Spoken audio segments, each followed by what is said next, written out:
bi bokk na ci ñëw Macky Sall fi nga xamante ni moom moo nekk réew mi alors cette venue de Macky Sall yàgg nañ ci wax depuis loolu keroog rek yaakaar naa si je me trompe pas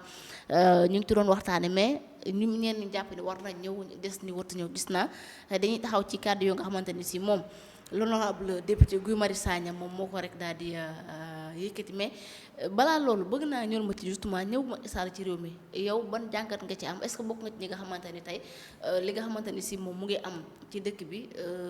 muy président Macky Sall war a ñëw Sénégal président Diomaye dalal ko bii pare ñu waxtaan mu delluwaat est-ce que bokk nga ci ñi nga xamante ni si dañuy maanaam dañuy rafetlu lu mel noonu vu que ni ñu bëri Sénégal actuellement xaw nañ ci am li nga xam ne moo nekk ay divergence ñu ni jàpp ñu wartu ñu des ni Sénégal dëkkam la kon war na mën a ñëw. waaw man dama jàpp ni la venue de Macky Sall avant ñuy ñëw ci la déclaration de Guy Marius Sagna dama jàpp ni sa venue baax na pour le Sénégal. baax na pour le Sénégal parce que effectivement jàpp naa ni divergence bi ëpp ci suñu politique bi aujourd'hui ci diggante Macky Sall la ak les tenants actuels du pouvoir loolu moo gën a alimenté wu sur la place publique. ñëw Macky Sall baax na ci Sénégal baax na ci Bassirou Diomaye Faye. li tax ma ni baax na ci Sénégal baax na ci Bassirou Diomaye Faye. Macky Sall c'est quelqu'un boo xam ni son aura international mën na permettre effectivement à ce que difficultés yi nga xam ne ñu ngi koy am au niveau de notre diplomatie yu ci bari mën naa changer. Parce que quoi qu'on puisse dire dañu jàpp ni c'est Macky Sall qui gagne dans cette visite-là. Mais moi je pense que Macky Sall n'a rien à gagner dans cette visite-là parce que bu fekkente ni dañu yaakaar ni par exemple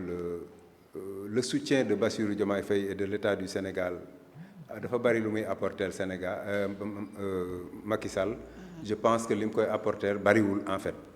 parce que sur le plan international Bassirou Diomaye Faye et l'État du Sénégal amatuñu benn poids au niveau de l'extérieur au niveau de notre diplomatie au niveau international. posewul lu bari quand même. ah posetul lu bari quand même dañu pesewul sax bay peser lu bari c'est-à-dire il ne pèse même pas ñoom concert international yi ñuy dem yépp dañ fay dem en tant que figurant mais amuñu fa benn poids defuñu fa dara lu dul xëy na jot Sénégal war nañ ko représenter le président dem fa wala mu yónni fa kenn mais amuñu fa benn poids donc man gisuma ñoom seen ñàkk soutenir Macky Sall lan la mën a tilimal ci yëfi Macky Sall surtout temps bi moment bii ñu toll nga xam ni la machine de l'élection du président Macky Sall est en branle et très bien huilée. Moi je pense que ñëw ci ñoom lay arranger mais arranger wul Macky Sall. ñoom lay arranger doublement parce que au moins bu Macky Sall demee ONU tey dina fàttaliku ni Bassirou Diomaye Faye revenir na à de meilleurs sentiments jàppale ko permettre ko effectivement jox ko occasion mu dugg Sénégal donte ñàkk dugg Sénégalam du ko woon jariñ dara parce que une fois à l'ONU dina dugg Sénégal dinañ ko teeru te dinañ ko tatagal donc loolu du woon problème bi mais li ci nekk mooy dina obligé ki nga xamante ni dina tax aussi tamit ki nga xam ne mooy Bassirou Diomaye Faye bu Macky Sall demul woon ONU sax son adresse son carnet d'adresse ak li nga xam ni moom mooy connaissance am du milieu diplomatique et des milieux des finances et des partenariats yu mel noonu dina ko mën a servir ëllëg pour que effectivement mu mën a espérer tirer dara profit de li nga xamante ni moom mooy dooley Macky Sall boobu au niveau de l'étranger parce que comme je te l'ai dit au niveau de la diplomatie ak des niveaux de contacts et de carnet d'adresse le Sénégal Gambie sax mënu faa am benn avantage boo xamante ni ci tenant des pouvoirs yi lay dépendre donc man jàpp naa ni c'est plus Bassirou Diomaye Faye moom moo ciy gagné que Macky Sall. li ci état du Sénégal di jariñ li muy jariñ Sénégal mooy li nga xamante ni moom la c'est sous-fifre là di wax muy des gens comme Guy Marius Sagna moi je pense que y a rien de plus Macky Sall li taxoon nu mu tuddati mu defoon cette fameuse loi d'amnistie man mosuma ci d'accord mais li taxoon mu def ko am na ay conséquences yu baax parce que je pense que bu ko defuloon ba génn tey aujourd'hui ba léegi nit ñaa ngi mbëkkante te man dama jàpp ni su fekkente ni par exemple Macky Sall def na loolu nit ñi di ko ci ŋàññi ba léegi ñu ko ciy ŋàññi ñoom ñu jël pouvoir bi am 130 députés rien ne s'opposait à ce que ñu abroger cette loi là au lieu ñu fi nekk di interpréter lan la ñuy ragal ba mënuñoo abréger cette loi cette grande gueule là s'il se permet de dire que oui vraiment xaw ma nu mu ko waxee ay assassinat xaw ma lan ak lan mais moi je pense que cet assassinat là kan moo ko provoqué kan moo ko provoqué aujourd'hui tey dama lay wax ne tey je le dis et je le répète tey bu fekkonte woon ni Macky Sall dafa ñëw ay partisans génn ci mbedd mi di toj ak a taal wala par exemple partisan wu Sonko wala beneen parti génn ci mbedd mi di toj ak a taal la sécurité les forces de défense et de sécurité auraient agi exactement de la même manière bi ñu agiroon bi ñuy jàpp effectivement ces gens-là. Quitte qu'il y ait des morts ou quoi, ils feront face à ces manifestants. Et la preuve, mooy le gosse ba bi décédé woon à l'université. C'est le fait de qui ba léegi nit ñaa ngi laaj ñan la mais su doon ni ñoom la ba léegi nee nañ ce sont les forces de défense de Macky Sall ñoom ñoo ko rey. C'est ce qu'ils allaient dire mais tey. L'opposition comme ni ko benn waaye waxee le jeune Sarr là de parti xawma lan il a dit nee na l'opposition bi dafa civilisé trop mënuñoo yem ak bële donc ñun dinañu def tout pour donner un peu de forme ak décence ci li nga xamante ni moom la ñuy def mais ñoom su fekkonte woon ni ñoom la ba léegi yooxu nañ tey dama la bëgg a wax ni la ñooñu dee tey lan moo leen rey ils étaient face à des forces de défense et de sécurité mais est-ce que kenn prouvé na ni effectivement les forces de défense et de sécurité ñoom ñoo leen rey. non mais genre Guy Marius Sagna ñoom nee naan Macky Sall moom moo rey ñëpp. waaw mais Macky Sall mais pourtant boo leen laajee ku rey kin booy Ablaye Babi duñ la ni Sonko duñ la ni Diomaye. dañu naan l'enquête est en cours. ah ils te diront l'enquête est en cours. waaw mais mi ngoog léegi ñoom bu dee Macky mais man dama yaakaar ni sénégalais yi sax ñoo ñu tooñ quoi ñoom ñi leen di déglu. parce que ces gens-là ils sont d'une fausseté extraordinaire.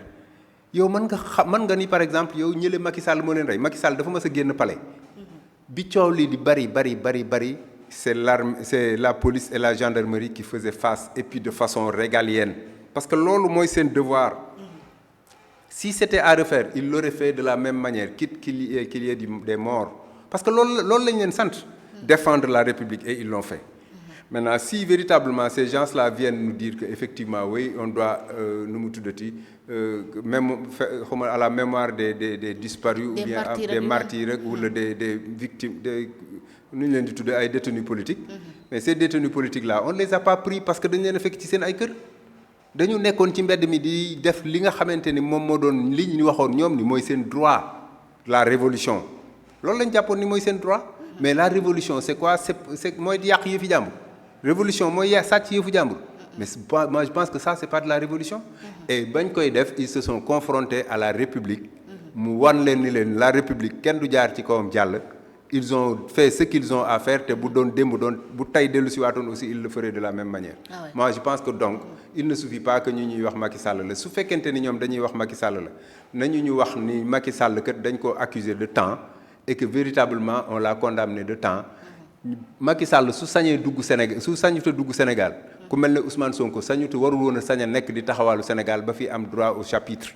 parce que nit la koo xam ne il a été condamné N fois Macky Sall n'a jamais été condamné dégg naa keneen ku doon wax naan way un assassin du dem ONU mais bu fekkente ni ku mel ne Ousmane Sonko taxaw na ci réew mi wax ni sortez défendre le projet na leen jaral seen ay bakkan plus il y a de morts de victimes plus la pression s'accentue sur Macky Sall à l'intérieur à l'extérieur du pays